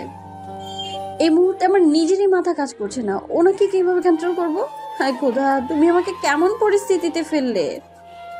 স্যার, আপনার সেন্স স্বাভাবিক নেই, নিজেকে কন্ট্রোল করার চেষ্টা করুন। আপনার অনেক নেশা হয়ে গেছে। নেশা হয়ে গেছে? হ্যাঁ, আমার মাহির ভালোবাসা পাওয়ার নেশা হয়ে গেছে, মাহিকে কাছে পাওয়ার নেশা হয়ে গেছে। আমি ওনার থেকে বারবার দূরে সরার চেষ্টা করছি, আর উনি বারবার আমায় কাছে টেনে নিয়ে আসছে। কি যা তো বলছেন আপনি, এসব ছাড়ুন আমাকে। আপনি আপনার সীমার বাইরে চলে যাচ্ছেন। কি বললে তুমি? সীমার বাইরে? মাহি, তোমার মনে কি আমার জন্য একটুও ফিলিংস নেই? এতটুকু ভালোবাসো না আমাকে? কথাটা বলেই আমার কোমর ধরে উনি অনেক জোরে টেনে ওনার কাছে টেনে নিয়ে এনে বললেন, কি হলো বলো? আমি তখন থেকে আমার দুহাত দিয়ে গায়ের সবটুকু জোর দিয়ে ওনাকে ছাড়ানোর চেষ্টা করছি। উনি তাতে খুব রেগে গিয়ে আমার ওনার দুহাত দিয়ে সরিয়ে আমার পেছনে ধরে ওনার এক হাতের মুঠোয় আমার দুটো হাত শক্ত করে ধরলেন। ওনার কাছে এগিয়ে নিয়ে আমার দিকে তাকিয়ে রইলেন। তারপর কিছুক্ষণ পর উনি আমার শার্টের বাটমের দিকে তাকিয়ে ওটা খোলার জন্য হাত বাড়ালেন। আমি ভয় পেয়ে এটাই ভেবে নিলাম আজকেই আমার সবকিছু শেষ। আমি চিৎকার করে ওনাকে বলছি, প্লিজ ছাড়ুন আমায়। কিন্তু চারপাশে মিউজিকের আওয়াজে কেউ আমার চিৎকার শুনছে না। আমি কান্না করে ওনাকে অনেকবার রিকোয়েস্ট করে বলেছি, আপনার পায়ে পড়ি, আমার এত বড় ক্ষতি করবেন না। কিন্তু উনি আমার কোনো কথাই কানে নিচ্ছেন না। হঠাৎ উনি আমার শার্টের দ্বিতীয় আর তৃতীয় বাটনগুলো খুলে ফেললেন। আমি দেখলাম উনি আমার বুকের ডান পাশের তিলটার দিকে তাকিয়ে আছেন। আস্তে আস্তে সেটার দিকে উনি মুখ বাড়াচ্ছেন তিলটা কিস করার জন্য। তখন খেয়াল করলাম আমার হাত দুটো উনি হালকাভাবে ধরে আছেন। আমি সেই সুযোগে হাত ছাড়িয়ে অনেক জোরে ওনায় ধাক্কা দিয়ে বললাম, আমি আপনাকে ভালোবাসি না, আর না কোনোদিন ভালোবাসবো। উনি নিজেকে সামলাতে না পেরে নিচে পড়ে গেলেন, অনেকটা ব্যথাও পেয়েছেন। আমি সেখান থেকে দৌড়ে চলে আসতে লাগলাম। পরে দাঁড়িয়ে গেলাম, পেছন ঘুরে দেখলাম উনি ব্যথায় নিচে শুয়ে কাতরাচ্ছে। আমি বুঝতে পারছিলাম না কি করব, ওনাকে গিয়ে টেনে তুলবো নাকি চলে যাব। তখন ওনার প্রতি আমার একটা আলাদা মায়া কাজ করলো। আমি ওনার কাছে গিয়ে টেনে তুলতে চাইলাম, কিন্তু উনি আমাকে ধাক্কা দিয়ে উঠে পুলের সাইডে চলে গেলেন। কিছুক্ষণ পর আমি সেখানে গেলাম। আরে আশফি, এতক্ষণ কোথায় ছিলে? আমরা তোমার গান শোনার অপেক্ষায় আছি। তোমার জন্মদিনে তোমার কণ্ঠে গান না শুনলে কেমন হয়? আশফির হঠাৎ আমার দিকে চোখ পড়লো। তারপর উনি একজনকে ডেকে গিটার নিয়ে আসতে বলল। অদ্ভুত মানুষ উনি, এই সেন্সে উনি গাইবেন গান? তারপর উনি গিটার নিয়ে পুলের পাশে চেয়ারে গিয়ে বসলেন। গানটা তোমাকেই ডেডিকেট করলাম। মেরি কিসমত কে हर एक पन्ने पे मेरे जीते जी बाद मरने के मेरे हर एक कल हर एक लम्हे में तू लिख दे मेरा उसे हर कहानी में सारे किस्सों में दिल की दुनिया के सच्चे रिश्तों में जिंदगानी के सारे हिस्सों में तू लिख दे मेरा उसे ऐ खुदा जब बना उसका ही बना ऐ खुदा जब बना उसका ही बना। গানটা গাওয়ার সময় ওনার চোখ দিয়ে পানি পড়ছিল। গান গাওয়া শেষে উনি উঠে চলে গেল বাসার ভিতর। আমিও যখন ফিরে আসব তখন হাতে ফাইলটা দেখে মনে হলো ফাইলটা খুব ইম্পর্টেন্ট, ওনাকে দিয়ে আসা উচিত। এদিকে নিজে যাওয়ার সাহস পাচ্ছিলাম না, আবার অন্য কারো হাতে দিয়ে পাঠানোর ঠিক হবে না, কারণ ফাইলটাতে কোম্পানির কিছু সিক্রেট ইনফরমেশন আছে। তাই নিজে যাওয়ার সিদ্ধান্ত নিলাম। কারণ ড্রয়িং রুমে দরজার কাছে গিয়ে দাঁড়ালাম, দেখলাম উনি দেয়ালে টাঙানো একটা ছবির সামনে দাঁড়িয়ে আছে আর চোখ দিয়ে অঝরে পানি পড়ছে। ছবিটা দেখে মনে হলো ওনার বাবা মা হবে হয়তো। উনি কিভাবে যেন বুঝতে পারলো আমি দাঁড়িয়ে আছি। ছবিটার দিকে তাকিয়ে বলল, অজস্র পরিমাণ ড্রিঙ্কস করলেও আমার সেন্স একেবারে অস্বাভাবিক হয় না। আমি শুনে কিছু না বলে সোফার উপর ফাইলটা রেখে বেরিয়ে আসলাম বাইরে। তখন ড্রাইভার এসে বলল, ম্যাডাম স্যার আপনাকে পৌঁছে দেওয়ার কথা বলেছে আমাকে। এত কিছুর ভেতরেও উনি এটা খেয়াল রেখেছে। আমি বাসায় চলে আসলাম, মাকে কিছু বলতে পারলাম না। কে রে, আমি চিন্তা করে মরে যাচ্ছি, এত দেরি করলি কেন? অফিসের অনেক কাজ ছিল, তাই দেরি হলো। মা, আমি রুমে গেলাম, ভালো লাগছে না। মাহি, তুই ঠিক আছিস তো? কিছু হয়েছে? না মা, ঠিক আছি আমি। আমার খুব ক্লান্ত লাগছে। তারপর আমি ঘরে চলে আসলাম, কোনো রকম ফ্রেশ হয়ে শুয়ে পড়লাম। মা অনেকবার খেতে রাখছিল, আমি গেলাম না। মাথায় অনেক চিন্তা ঘুরপাক খাচ্ছে, আর বারবার কানে ওনার কথাগুলো বাজছে। একটা কথাই বেশি ভাবছি আমি, উনি এটা কেন বলল আমার জন্য দেশে আসা? উনি কি আমাকে আগে থেকে চিনতেন? কিন্তু কিভাবে? উনি তো থাকতেন জাপান, উনি বড় হয়েছেন ওখানে, তাহলে আমাকে কি করে আগে থেকে চিনবে? উনি কি নেশার ঘোরেই বলল? তা কি করে হয়? উনি তো নিজেই বললো ড্রিঙ্ক করলেও ওনার সেন্স ঠিক থাকে। নাকি এটাও উনি নেশার ঘোরেই বললেন? উফ, আর ভাবতেই পারছি না, সবকিছু এলোমেলো হয়ে যাচ্ছে। ঘুমোতে চাইলাম, কিন্তু কোনোভাবে ঘুম আসছে না। সকাল হয়ে গেল, আজ রাতে ঘুমটা ভালো হয়নি। উঠে ফ্রেশ হয়ে বিছানায় বসে ভাবছি, হঠাৎ মা এসে বলল, তুই এখনো বসে আছিস? রেডি না হয়? অফিসের সময় পার হয়ে যাচ্ছে তো। অফিস যাবি না? না, যাব না। কেন, কি হয়েছে? ছুটি নিয়েছিস? শরীর ঠিক আছে তো? না মা, এমনি ভালো লাগছে না। তুমি এত টেনশন নিও না তো, আমি একদম ঠিক আছি। মায়ের সাথে কথা বলতে বলতে হঠাৎ নিচে গাড়ি থামার শব্দ পেলাম। জানালা দিয়ে দেখলাম স্যারের গাড়ি। সর্বনাশ, উনি কি এখানে চলে আসলো? আমি এক দৌড়ে নিচে চলে আসলাম, তারপর দেখলাম ড্রাইভার নামলো। ম্যাডাম, স্যার আপনাকে নিয়ে যেতে বলেছেন। তোমার স্যারকে বলো আমি যাব না। ড্রাইভার স্যারকে ফোন দিয়ে বলল। কে রে, কে এসেছে? আর তোর ফোন বাজছে, ধর। স্যার ফোন করেছে, আমি রিসিভ করলাম। 10 মিনিটের ভেতর অফিসে দেখতে চাই, খুবই আর্জেন্ট। আর যদি না আসো তাহলে আমি চলে আসব। আর আমি আসলে কি হতে পারে সেটা এখন একটু হলেও আইডিয়া করতে পেরেছো? ফোনটা কেটে দিল। যেভাবে থ্রেট করলো, তাতে উনি অস্বাভাবিক কিছু করতেই পারে। কে রে, কি সমস্যা? অফিসের বস তোর জন্য গাড়ি পাঠিয়েছে, আবার ফোন করে কি বলছে তোকে? মা, আমি ফিরে এসে সবকিছু বলবো, এখন আমাকে যেতে হবে। আমি রেডি হয়ে অফিসে গেলাম। আজকে আর মর্নিং জানানোর জন্য ওনার চেম্বারে যায়নি। উনিও আজকে আর আমায় ডেকে পাঠায়নি। আর আজকে একবারের জন্য আমার দিকে তাকাননি। আমি বারবার ওনাকে লক্ষ্য করছি, কেন যেন ওনার এই ব্যবহারটা আমি নিতে পারছি না। তারপর দেখলাম নীলাকে ওনার চেম্বারে যেতে। আমি ওদেরকে লক্ষ্য করছি। স্যার ওর সাথে অনেক ফ্রিভাবে কথা বলছে, অনেক হাসাহাসি করছে দুজনে। আমার চেম্বারের দিকে উনি একবারও তাকাচ্ছেন না যে আমি ওনাদের দিকে তাকিয়ে আছি, দেখছেন না? না, আমার একদমই এই দৃশ্যগুলো সহ্য হচ্ছে না। এখন যেটা করলো সেটা দেখার জন্য আমি একেবারেই প্রস্তুত ছিলাম না। স্যার ওকে একটা ছোট্ট গিফট বক্স দিল। দেওয়ার সময় উনি আর চোখে বারবার আমার দিকেই তাকাচ্ছিল। গিফট বক্স থেকে ঘড়ি বের করলো, সেটা উনি নিজে ওর হাতে পরিয়ে দিল। আমি চোখ সরিয়ে নিলাম, এটা একটু বেশি বেশি হয়ে গেল মনে হচ্ছে। নীলা বেরিয়ে এলো, ও আমার কাছেই আসছে, অনেক খুশি খুশি লাগছে ওকে। Mahi, I am so happy. এই দেখো, স্যার আমাকে এই ঘড়িটা গিফট করেছে, আর সেটা নিজেই পরিয়ে দিয়েছে। ঘড়িটা অনেক দামি ব্র্যান্ডের, তাই না? সুন্দর। তো এটা তোমাকে স্যার কি উপলক্ষে গিফট করলো? আমাদের কোম্পানি অনেক বড় একটা অর্ডার পেয়েছে আমাদের কাজে দক্ষতার জন্য, তাই স্যার খুশি হয়ে এটা দিয়েছে। তাহলে তো সবাইকে দেওয়া উচিত, তোমার একা দিল কেন তোমায়? তা তো জানি না, মেবি স্যার আমার উপর ইমপ্রেসড হয়েছে। খুশিতে নাচতে নাচতে চলে গেল। একদিনই ইমপ্রেস হয়ে গেছে, ঢং। যা খুশি করুক, আমার কি। কিন্তু আমি আর এখানে কাজ করব না, আজকেই ছেড়ে দেবো। রেজিগনেশন লেটার নিয়ে ওনার কাছে গেলাম। আসতে পারি? আমি আর চাকরিটা করতে চাচ্ছি না, দয়া করে আমার রেজিগনেশন লেটারটা অ্যাকসেপ্ট করুন। উনি আমার দিকে একদমই তাকাচ্ছে না।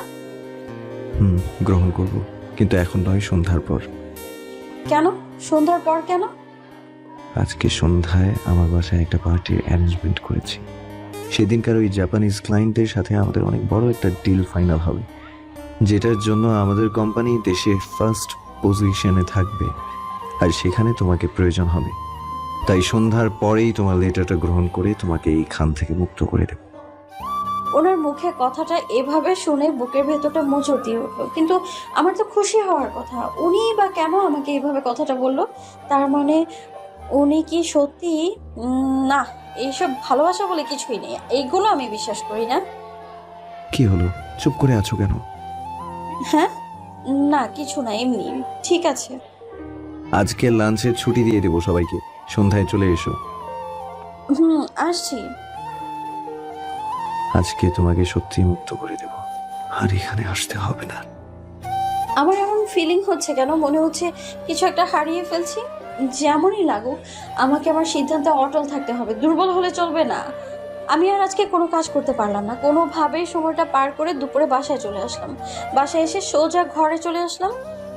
মাহি, তুই এই সময় বাসায়? কোনো সমস্যা হয়েছে অফিসে? সকালে বা কি হয়েছিল? তেমন কিছু না, আর্জেন্ট কাজ ছিল তাই ডেকে পাঠিয়েছিল। তুই কিছু লুকাচ্ছিস না তো?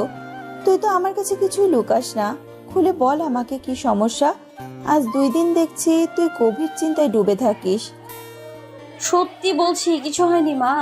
আর শোনো, আজ সন্ধ্যা স্যারের বাসায় যেতে হবে। জাপান থেকে কিছু ক্লায়েন্ট আসবে, অনেক বড় একটা ডিল ফাইনাল করার জন্য। সেই উপলক্ষে একটা পার্টি থ্রো করেছে উনি, সেখানে আমাকে থাকতে হবে। আর তাই বলছি ফিরতে একটু লেট হবে, তুমি টেনশন করবে না। জাপান? এই জাপানই আমার জীবনের সব থেকে সুখের স্মৃতি, আর সব থেকে ভীতিকর স্মৃতি রয়েছে। কি বলে মা? না কিছু না, তুই যা, গোসল করে খেতে আয়। দাঁড়াও মা, তুমি কিছু একটা লুকাচ্ছ, আমাকে সত্যি করে বলো তো মা, কি বলে তুমি? বলছি। আমার আর তোর বাবার বিয়ের পর তোর বাবা আমাকে দেশে রেখে জাপানে চলে যায় বিজনেসের ভিসায়, কিন্তু আমি একা থাকবো বলে একটা বেবি দিয়ে যেতে চেয়েছিল। তোর বাবা ভেবেছিল ওইখানে যাওয়ার পর সুখবরটা শুনবে, কিন্তু তিনি নিরাশ হয়েছিলেন, কারণ কনসিভ করতে পারিনি আমি। এইদিকে ওইখানে যাওয়ার পর অবস্থা খুব খারাপ হয়ে গিয়েছিল ওর, কোনো কিছু করতে পারছিল না, কোনো কাজও খুঁজে পাচ্ছিল না। তখন একজন প্রবাসীর সাথে দেখা হয় ওর, তাকে সব কিছু খুলে বলে। একটা সময় তার সাথে খুব ভালো সম্পর্ক হয়ে যায় তোর বাবার। উনি একটা ছোটোখাটো কাজেরও ব্যবস্থা করে ওকে। ওনার নাম ছিল আশরাফ চৌধুরী। আশরাফ ভাইয়ের কথা আমি আজও ভুলতে পারবো না, সারা জীবন ঋণী হয়ে থাকবো ওনার কাছে। তারপর তোর বাবার আস্তে আস্তে কিছু পুঁজি বৃদ্ধি পায়, তখন আশরাফ ভাই ওকে প্রস্তাব দেয় দুইজনে একসাথে একটা বিজনেস শুরু করবে। তোর বাবাও রাজি হয়ে যায়। একটা সময় বিজনেসটা অনেক বড় হয়, সেখানে অনেক বাঙালি কাজের সুযোগ পায়, কিছু চাইনিজও সেখানে জয়েন করে। এর ভেতরে তোর বাবা দেশে আসলো আমার জন্য। অনেক চেষ্টা করলাম আমরা, কিন্তু কোনোভাবেই বেবি নিতে পারলাম না। ডাক্তারের কাছে গেলাম, ডাক্তার বলল তোর বাবাকে আমার যে সমস্যা সেটা ঠিক হবে শুধুমাত্র ওর সাথে একটানা 6 মাস 1 বছর একসাথে থাকতে পারলে। তাই ও ঠিক করলো আমাকে ওইখানে নিয়ে যাবে। আমি ওইখানে যাওয়ার পর আশরাফ ভাইয়ের ফ্যামিলিও আমাদের কাছে চলে আসলো। আমরা সবাই একসাথে থাকা শুরু করলাম। তার ঠিক 7.5 মাস পর তুই আমার গর্ভে এলি। অনেক খুশি হয়েছিলাম আমরা। তুই হওয়ার পর তোর বাবার বিজনেসে অনেক সাফল্য আসতে শুরু করলো। আমার নামের প্রথম অক্ষর দিয়ে তোর বাবা তোর নাম রাখলো মাহি। অনেক ভালোই যাচ্ছিল সময়গুলো। আশরাফ ভাইয়ের একটা ছেলে ছিল, ভারী মিষ্টি ছিল। ও সব সময় তোর কাছে থাকতো। তোদের দুইজনকে আমি দেখাশোনা করতাম। আশরাফ ভাইয়ের বউ বাইরে চাকরি করত, তাই আমাকেই দেখতে হতো ওকে। ও খুব বাধ্য ছিল আমার, মামনি বলে ডাকতো আমাকে। ওর যখন 11 বছর বয়স, তখন তোর আর ওর বাবা ঠিক করলো তুই বড় হলে তোকেই ওনার ছেলের বউ করবে। আস্তে আস্তে সুখের সময়গুলো পার হয়ে যাচ্ছিল। তোর বাবার ভেতরেও অনেক পরিবর্তন আসতে শুরু করলো। অনেক রাত করে বাড়ি আসা, আমার সাথে সবসময় ঝগড়া করা, এমনকি কিছু কিছু রাত বাড়িতেও আসতো না। এইদিকে ওদের বিজনেসেও অনেক প্রবলেম শুরু হলো। মা প্লিজ, আর ভালো লাগছে না শুনতে। ওই লোকটার কোনো কথাই আমার শুনতে ইচ্ছে করছে না। এবার চুপ করো তো, আর শুনবো না আমি। আমি কি বলতে চেয়েছি তুই তো শুনতে চাইলি। হ্যাঁ, এখন আমার শোনার স্বাদ মিটে গেছে। আমি গোসলে গেলাম। কিন্তু একটা বিষয় আজও আমার কাছে অজানা। সেই দিন আশরাফ ভাই কিভাবে জানতে পারলো যে আমরা বিপদে পড়েছি, আর কি বলতে চেয়েছিল আমাকে? ওই দিন রাতে আশরাফ ভাইকে ওপরওয়ালা না পাঠালে আমি মাহিকে নিয়ে আর বেঁচে ফিরতে পারতাম না দেশে। ইস, মাহি যদি একবার পুরো কথাগুলো শুনতো, তাহলে আজকে ওর কাছে অনেক কিছু পরিষ্কার হয়ে যেত। আর বিরক্তিকর নিয়ে কথাগুলো না শুনলে এটা ওর খেয়ালে আসতো যে আসিফও জাপানে থাকতো। মা খেতে দাও, ক্ষুধা পেয়েছে। আমি খাবার বেড়েছি, তুই আয়। আমি খাওয়া শেষ করে বসে একটু টিভি দেখছিলাম, মুডটা ভালো করার জন্য। দেখতে দেখতে কখন যেন সোফায় ঘুমিয়ে পড়েছি। সন্ধ্যা হয়ে গেছে, মা ডাকাডাকি করছে। তোর নাকি পার্টিতে যাওয়ার আছে, তো রেডি হবি কখন আর যাবি কখন? কটা বাজে দেখেছিস? মা, তুমি আমাকে আরো আগে ডাকবে না? অলরেডি সন্ধ্যা হয়ে গেছে। আমি তো তোকে কখন থেকেই ডাকছি, যা তাড়াতাড়ি যা। আমি গিয়ে তাড়াহুড়ো করে ফ্রেশ হয়ে একটা ড্রেস পরলাম। সাজার সময়ও নেই আর মুডও নেই, তাই না সাজার মতো করেই সেজেই বেরিয়ে পড়লাম। গিয়ে দেখলাম আজকে তো কালকের থেকে আরো বেশি জাঁকজমক করে সাজিয়েছে, মনে হচ্ছে বিয়ে বাড়ি। ভেতরে ঢুকে দেখলাম অফিসের সবাই চলে এসছে, শুধু আমিই লেট। ওনাকে কোথাও দেখছি না, উনি কোথায়? বলতে বলতে হঠাৎ আমার পাশে এসে দাঁড়ালেন। আমার পা থেকে মাথা অবধি দেখছে সে। এইভাবে কি দেখছে বুঝতেই পারলাম না। আমি নিজেকে একবার ভালো করে দেখলাম, কোনো সমস্যা আছে নাকি? কই, কোনো সমস্যা তো নেই, তাহলে উনি এইভাবে রেগে তাকিয়ে আছে কেন? এটা কিভাবে এসেছো তুমি? কোনো চয়েস নেই তোমার? এতটা আনস্মার্ট কেন তুমি? কোথায় কিভাবে আসতে হয় জানো না? মানে কি আমি খ্যাত? কি সমস্যা এখানে? কি খ্যাত মিন? উফ, উনি তো আবার ভদ্র মানুষ, এগুলো তো বোঝে না। খ্যাত মিন, খ্যাত মানে হচ্ছে কি বলি, খ্যাত মানে হচ্ছে আনস্মার্ট। ও তাই বলো? কি মুখের ভাষা! যাই হোক, এখানে দাঁড়াও, আমি আসছি। নিজে যেন প্রাইম মিনিস্টার। কিছুক্ষণ পর দুজন মহিলা আসলো। ম্যাম, আমাদের সাথে ভিতরে আসুন। ভেতরে যাব মানে? কোথায়, কেন যাব? স্যার আপনাকে ভেতরে নিয়ে রেডি করে দিতে বলেছে। রেডি মানে? আমি তো রেডি আছি। এই, আমি কোথাও যাব না, যাও তোমরা। এটাকে রেডি বলে? সবাইকে দেখো আর নিজেকে দেখো তাকিয়ে। একটা পার্টিতে আসার জন্য কতটুকু সাজগোজ প্রয়োজন সেটাও তোমার জানা নেই। ওনার জন্যই তো আমার সাজগোজের মুড নষ্ট হয়ে গেছে, অসহ্য একটা। এই শুনুন, আমি যাব না যাব না যাব না, বাস। আমি এইভাবে অনেক কমফর্ট ফিল করছি। বাড়িতে বাইরে থেকে অনেক গেস্ট আসবে, আর তাদের সামনে তুমি আমার পিয়ে হয়ে যদি এরকম তোমার ভাষায় খ্যাত হয়ে যাও, তাহলে আমি সেটা মেনে নেব না। তাই ভালোভাবে বলছি, ওদের সাথে যাও। ওনার কথাগুলো শুনে আমি অনেক ইনসাল্ট ফিল করছিলাম। আমি মোটেও খ্যাত না, তাই এক প্রকার বাধ্য হয়ে ওদের সাথে গেলাম। ওরা আমাকে একটা রুমে নিয়ে আসলো। রুমটা বেশ বড়। ওরা একটা গর্জিয়াস শাড়ি পরাতে আসলো আমাকে। এই, এটা কি শাড়ি? শাড়ি কেন? আমি এই শাড়িটাই পরতে পারবো না। ম্যাম, স্যার এটা আপনাকে পড়তে বলেছে, প্লিজ পড়ুন, না হলে আমাদের এসে খুব বকবে। এগুলো উনি একটু বেশি বেশি করছে না? বেশ কিছুক্ষণ পর আয়নায় নিজেকে দেখলাম। ই, তোমরা এটা কি সাজিয়েছো আমায়? সাজ তো দেখে মনে হচ্ছে আজকে আমার বিয়ে। আমি ওদের এভাবে সাজিয়ে দিতে বলেছি। এ কি, নেকলেসটা কোথায়? কি হলো, তোমার কাছে একটা নেকলেস দিয়েছিলাম ওকে পরানোর জন্য, সেটা কোথায়?